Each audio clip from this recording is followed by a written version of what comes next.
story starts off, there is a little girl and her father treats her bad. Yeah, he slaps her around in that. He'd have a lot of... He's a what? What? The father. He's a something, you said. He represents something, is he? He represents a bad father. He is a bad father. How do you mean represents? He is a bad father. Yeah, he slaps the little girl around in that. This is what makes him a bad father. Yeah. And you can draw your own conclusions. We can draw our own conclusions now, can we? Huh? You're telling us we can draw our own conclusions now? No, yes. We know we can draw our own fucking conclusions? Yeah, I know. Huh? I know. Fucking... Huh? Ariel's getting a bit aggrieved because we can draw our own conclusions is sort of our job. I am trying to say, this fucker's putting words into my mouth now. I'm trying to say, let alone draw our own fucking conclusions. We can't even speak now. This fucking man says, put your fucking hands down. Anytime you're ready, Ariel.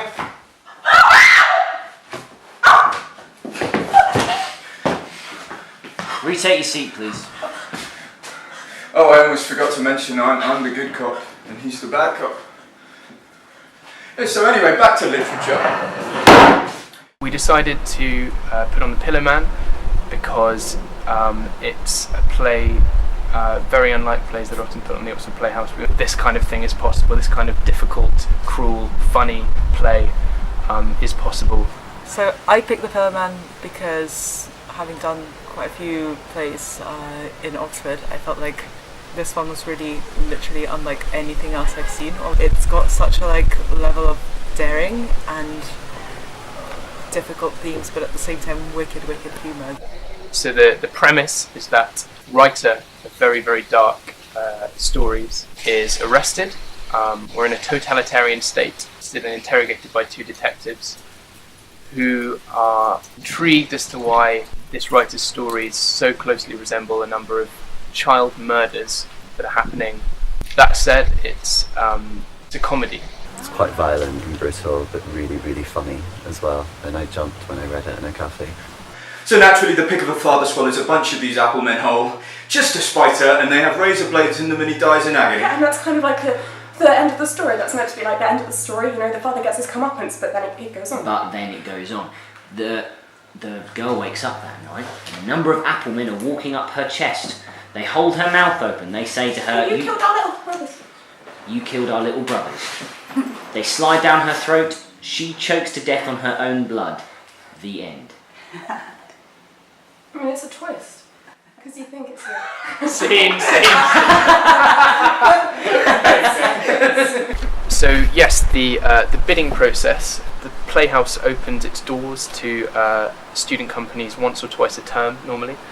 You put together a bid, you choose the play, you kind of have to sell your interpretation of it, why it has to be at the Playhouse. That's something they stress quite strongly. A statement from directors, producers, designers. Those people then get together and write a really detailed bid, which has statements from everyone talking about how they're going to design the show, how they're going to build that design, how they're going to cast it, how they're going to, make sure it sells and make sure it's produced well.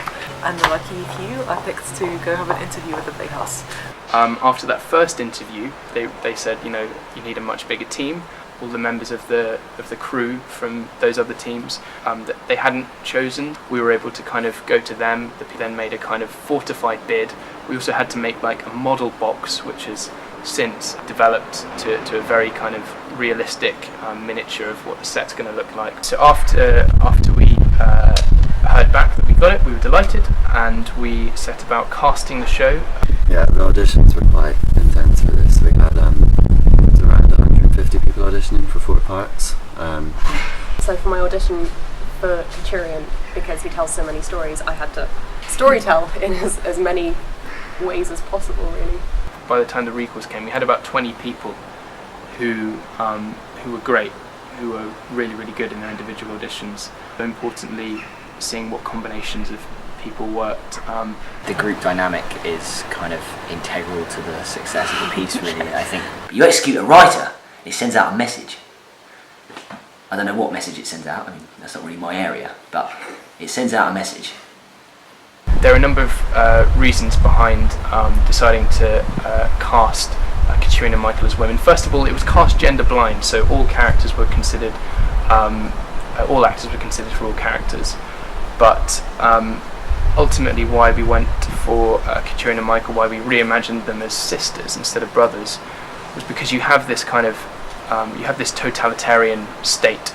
And as I said before, the play is very kind of cruel in many ways, and you add a kind of certain dimension to that if you make the kind of male oppressive totalitarian figures these policemen, and then you have these female kind of artistic siblings, and you add this kind of male oppressing female quality to the play that makes it even more uncomfortable.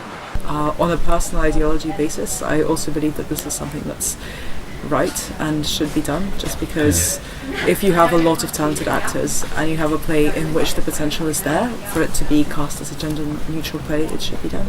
And yeah, ultimately the best Katrina and Michael were women. I am a high-ranking police officer in a totalitarian fucking dictatorship. What are you doing taking my word about anything? We started rehearsals a week ago today, so we've had the kind of, last week was the kind of stage one. This week is about kind of zooming in on bits of those text, on making sure we all know what we're doing all the time. It's about doing things like choreographing stage violence, working out the jokes, making sure that we hit all the jokes. Working on physicality. Working on physicality of characters, and the huge Pillowman figure that we're planning to put up on stage. It's not a straightforward thing to make, but we're making it, and how is going to be a secret reserved for the next episode.